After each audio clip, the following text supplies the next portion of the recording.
Happy Wednesday, everyone. 3 stories I want to talk about in the gaming world. We're going to talk about Doom the Dark Ages, big backlash over Doom the Dark Ages, as that game is set to launch officially this week, of course. We're also going to talk about GTA 6 and another delay, possibly? Really? Okay, we'll talk about that. Also, we're going to talk about indie developers relying on Blue Sky to try to get the message out about their games. I've noticed a trend among indie developers staying away from Twitter X, which has far more users and eyeballs, and turning to Blue Sky so they can be a part of an echo chamber.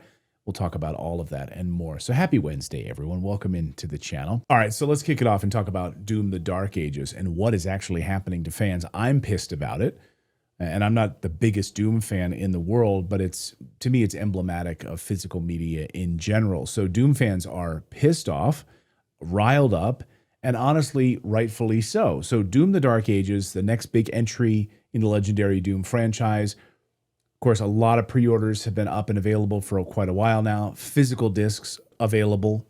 And of course, people excited that they're going to get their physical versions of this game in the mail. You're going to get new weapons, fantastic visuals. You're going to have this sort of fresh medieval twist on this great game formula. It should be a slam dunk, right? Wrong, not exactly. Instead of celebrating, so a lot of longtime Doom fans are canceling their pre-orders. Why? Because once again, we're seeing another big game get announced without any option for a physical release. So you're going to get a disc in the mail, and there's nothing actually on the disc at all. And there's no marketing on the front of the box letting you know that this is really, frankly, just a game key card. There's no game here at all. Pop it in, and you're going to still have to download 85 gigabytes to get the full game. So Bethesda, Microsoft are pushing this digital-only angle, for fans who've been collecting physical Doom games for like literal decades. It feels like a total slap in the face. Doom fans that have, these massive collector's editions with physical discs in there, cartridges in there, heck, floppy disks in there. Obviously the first games that I ever played, Doom back in the day, you're playing on floppy disks, for crying out loud. The first Doom games I was ever playing were on floppy disks. Big box of them, big stack of these floppy disks. So it feels like a total slap in the face. So these are the same folks who lined their shelves with every Doom game from the 1990s onward. And now they're being told, no thanks, just go and download it. To me, it's another example of what feels like a total bait and switch era for collectors. Physical editions used to be the standard. Now they're either, maybe later you'll buy one, you'll get one, like Alan Wake 2, 8 months later. Or maybe it'll be stuck behind some overpriced limited run version that sells out in a few minutes. For a franchise that is iconic as Doom, it's tone deaf at best. I feel bad for you getting these physical, what looks like a physical disc in the mail, and there's no game on it. It's just an activation key. So what happens if those servers go down in the future? Do you have access to this game? Now, I know that some of these, obviously we've got great situation with, Sony and servers lasting many, many decades. That's great. But that's not always the case. And we also have a history of Sony just basically taking away people's movies right out of their library and deleting them. Amazon deleting physical books right off of your Kindle. Unfortunately, that's where we're at right now. You buy what you think is a physical game, a physical disc, and there's just an activation key, and you have to download 85 gigabytes to be able to play the game. That's garbage.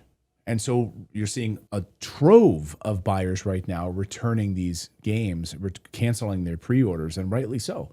Of course, it raises much bigger questions about collecting. I've been really thinking about, am I going to be abandoning physical collecting, really just only finding old retro games that I want to go back and buy, maybe at conventions and things like that, and maybe adding to my collection. But other than that, now just saying, I'm not going to buy these stupid key card. We saw this with Indiana Jones. When they launched on the PS5, it really has a bare minimum amount of game actually on the disc. And then you're downloading the whole thing. Look at Xbox right now. Any of those game, discs are worthless essentially. Again, buy Indiana Jones on Xbox, the disc, it's nothing there. Why even buy it? I get the idea of like wanting to buy it as a present for somebody so they have a physical box they can open, but it's just meaningless now. And it almost feels like they're laughing at us, And what I think is really even harder here is there was no indication on the box at all that the game is physically not here. At least with those Switch cartridges from the Switch first generation, you're seeing that blue bar that said, code only, download only, no physical game here in this box. At least they let you know this is a code in the box and you should avoid it at all costs. So, but it gets worse actually for Doom, because if you're thinking, okay, well, maybe I'll just play it on my Steam Deck. I'm just going to download it. Now that I know there's no game on the disc, I'm not going to play it on my PlayStation. You know what? I'll just download it on my Steam Deck. Well, brace yourself, because according to early impressions, Doom the Dark Ages plays terribly on the Steam Deck, like painfully bad. I have to say, I was really actually looking forward to playing this on the Steam Deck, to be able to travel with this. I love first-person shooter style games in handheld mode. I think there's just something great about it. Like for instance, I just played Half-Life, the first Half-Life. I did a whole deep dive video on Half-Life, and I just loved, being able to go through that environment just on the Steam Deck. I thought it was just gorgeous. And nope, there is a new Reddit thread that's gaining traction right now, where early testers are describing unresponsive controls, really choppy frame rates, just a miserable experience overall. One user said they couldn't even enjoy it for 10 minutes before putting it down. Another said they had to manually tweak settings just to get it to stop stuttering. It isn't even playable at all. And here's the kicker: Doom 2016, Doom Eternal run great on the Steam Deck. These games were showpieces for like what handheld PC gaming could look like. So the fact that this one is launching in such a poor state is raising a lot of questions. It's really why I wanted to talk about it, because Dark Ages is built on the same engine. So I don't understand what gives here. Are we looking at another like rushed launch? Do they just not optimize this for portable play? Are they just handheld users just an afterthought now in all of this? Either way, the message is clear. Like if you're a fan of physical media or you're a fan of like handheld PC gaming, Doom just took like a massive step backwards. And, I also think, as I'm thinking about the Steam Deck more and more, I'm thinking a lot of these games are launching and they're just unplayable on the Steam Deck. Oblivion, pretty much unplayable on the Steam Deck. But then I get games like Pirate Yakuza and it plays really well on the Steam Deck. Like, wrap your head around that one. I don't understand it. So now, for me, like a calculation of playing a game on a Steam Deck, I have to go through like a lot of mental hoops and hurdles on whether or not I'm choosing to buy it on Steam, to play it on the Steam Deck, or just to play it on the PlayStation, because a lot of these big new games are just not playable on the Steam Deck. And I just, so what does that mean? I have to really only buy games that are like 3 years old to maybe hopefully enjoy on the Steam Deck if they play well enough. And of course, the whole verified system is garbage. So let us know in the comments: are you skipping this one, Doom the Dark Ages? Are you holding out hope that maybe Bethesda fixes this mess? I think maybe the best place to play it right now is Xbox Series X and PlayStation 5 Pro. Like, that's the way to go with it. Once again, I think we're seeing kind of big setbacks on the PC lately for some of these big releases. All right, next story I wanted to talk about might be the dumbest gaming headline I've read all week so far. So Jason Schreier over at Bloomberg published a story that's now making the rounds, basically saying GTA 6 could be delayed again beyond that May 26 number that we heard last week. Could be. So he's saying it could be. Come on, really? That's not a story. That's a weather forecast from a psychic. It might rain in the next 6 months. Wow, thank you. Yes, of course. GTA 6 could be delayed. It's one of the most expensive, most ambitious games ever made. The release window is 2025 into 2026. There's plenty of runway left for these things to change. Is this even news? I love when Bloomberg publishes these stories about, the iPhone could be delayed. Yeah, could be. It could. Yeah, the dates could change all the time. So yes, of course it could be delayed from now until May of 2026. What really gets me is how this kind of maybe news gets picked up and is blasted out everywhere like it's some sort of a revelation. Oh my God, Jason Schreier said it could be delayed again. Yeah, no shit. It's common sense. Delays happen all the time, especially when you're working with a budget the size of a small country's GDP. And if you need more proof of that, just look at what happened today, by the way. Marvel, 1943, Rise of Hydra.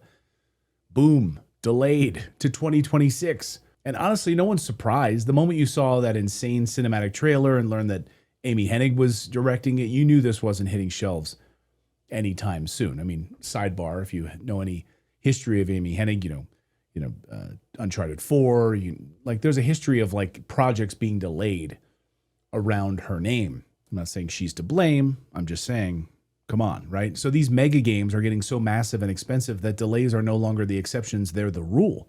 And this is the part that really bugs me. We wouldn't have this problem if the industry scaled back a bit. Remember when games didn't need to cost $300 million to make, when development teams were 50 people, not 900, when you could make a tight, sort of brilliant experience without having to reinvent physics engines and facial animation technology? I mean, look at Expedition 33, for crying out loud. 33 developers worked on this game. 33 of them. And we're arguing this could be the game of the year, by the way. Claire Obscure, Expedition 33. So it's like the industry forgot that smaller games can be better, and more importantly, that they can actually ship on time. So that's why I've been enjoying the return of like AA studios, smaller scale indies lately. There's less pressure, more creativity. And guess what? They usually meet their release dates because the scope is manageable. Imagine that. So yeah, thanks for the tip, Jason. GTA 6 might be delayed. Again, water is wet, sky is blue. Game development is hard. Can we move on? It's kind of ridiculous. I just find that that's hilarious. Headline, might be delayed. That's what we've come to? It's pretty damn sad. And the final thing I want to say here is to the indie developers. I get a lot of emails from indie developers that want me to take a look at their game. Can you check this out? We just had PAX, of course. So a lot of indie devs are like hoping people will take a look at their game, right? They got to get it out to as many people as possible. And I'll get a couple of emails. They're like, hey, we posted our trailer on Blue Sky. I'm like, Blue Sky? Who the hell is using Blue Sky? The people that are using Blue Sky were all of like the delicate snowflakes that couldn't handle actual debate and couldn't stand face to face with someone and have a debate over ideology, about politics, about anything. So these little snowflakes, they moved over to Blue Sky. So it's a total echo chamber. That is, I hand to the heavens, mark my words, this website will collapse, just like Mastodon did, just like Threads. No one uses Threads, for crying out loud. All of these little echo chambers will collapse, okay? It's just inevitable. So if you're an indie developer and you want to get as many eyeballs on your game as possible, post it on the largest platforms. Post it on Twitter X, which has the most eyeballs. People can share it in a way that no one's sharing Blue Sky crap. So please stop emailing me to look at your games and like trailers on Blue Sky. And I saw somebody who has like a new Game Boy Color game coming out, and it's a port of Outrun, and it looks really cool. And they link to Blue Sky.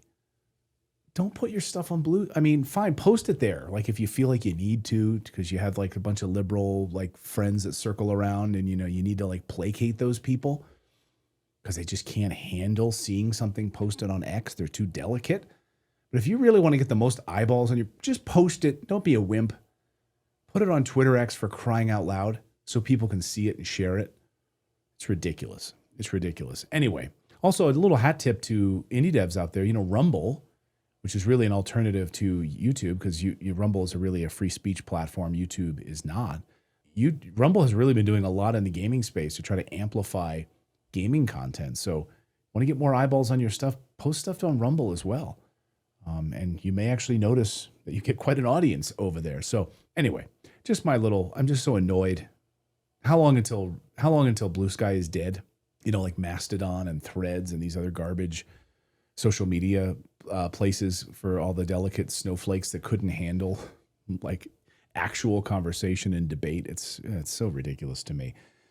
Anyway, it's like if you've got kids, you hope you raise them like to be strong and actually stand up for themselves and have the ability to express themselves and to defend their positions on topics. And instead of running away. And that's the way that I feel about it. Like, you can't handle it. Oh, then just go over to Blue Sky. Just go to Blue Sky. Sorry, I'm over it. I'm over it. Anyway, thank you guys for watching. Thanks for subscribing. And let me know down below, you guys going to pick up Doom the Dark Ages? Are you going to buy that physical disc? Let me know down below, and we'll see you next time, everyone.